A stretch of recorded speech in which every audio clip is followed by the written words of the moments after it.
Well, I interviewed Shirley Sherrod last Thursday, and in the course of that interview, I failed to do something that I should have.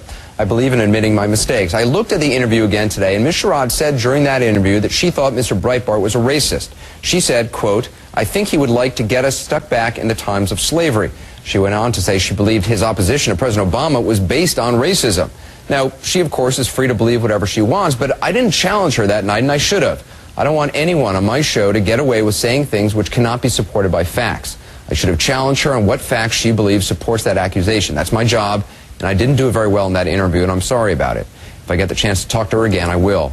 There is also a new aspect to the Shirley Sherrod story that's bubbling up online. Questions about her and her husband, Charles, a civil rights activist, keep bubbling up in some conservative blogs. The questions center around why and how Shirley Sherrod got appointed to her old job at the U.S. Department of Agriculture in the first place, and whether her appointment was somehow connected to a settlement she received from the government in a race discrimination lawsuit. Joe Johns joins me now live from Washington. He's been following the controversy online.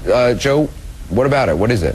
Well, Anderson, the facts are that in the 60s and 70s, the Sherrods and a number of other African Americans operated a farming cooperative. Times were tough. Many white farmers got loans to survive, but the cooperative didn't. It was foreclosed. The Sherrods joined other African American farmers in a class action discrimination lawsuit against the government.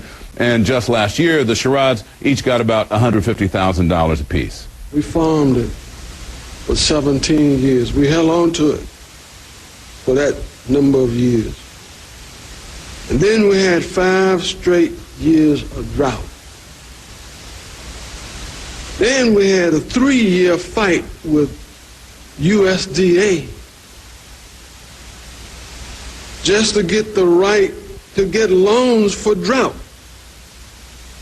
With all around us, plantations, all kinds of plantations that we proved were getting loans.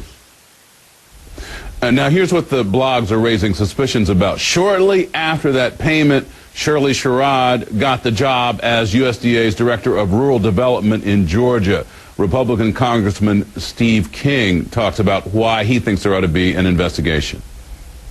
Why would you hire the person who had sued you and received the highest settlement to then go to work for you? That seems odd to me, more than odd, and I think we should take a look at it.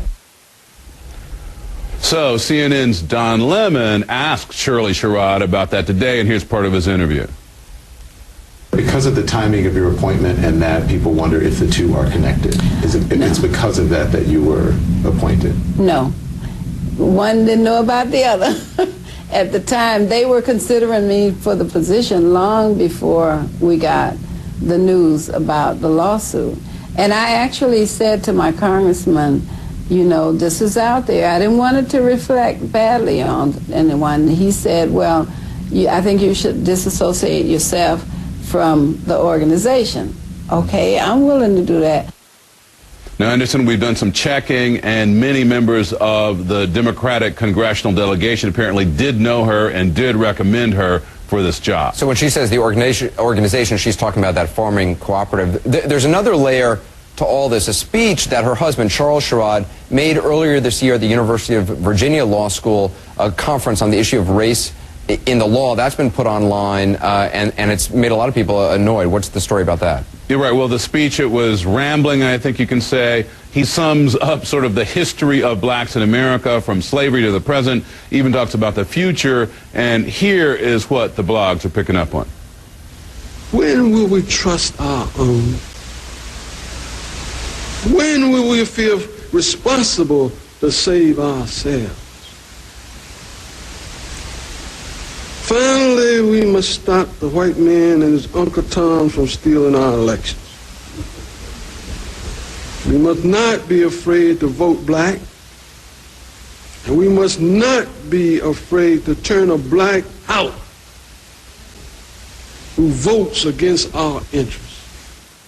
So is this taken out of context, the way Shirley Sherrod's comments were taken out of context? Doesn't appear to be. Apparently, he said what he meant what he said.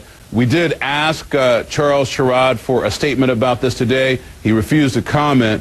People we've talked to who know him point out Charles Sherrod is a well-known, even famous civil rights activist contemporary of Martin Luther King and John Lewis. He's been using that kind of language since the early days of the Student Nonviolent Coordinating Committee, or SNCC, where he was one of the early leaders, Anderson. All right, Joe Johns, appreciate it. Thanks for the follow-up. There's a lot more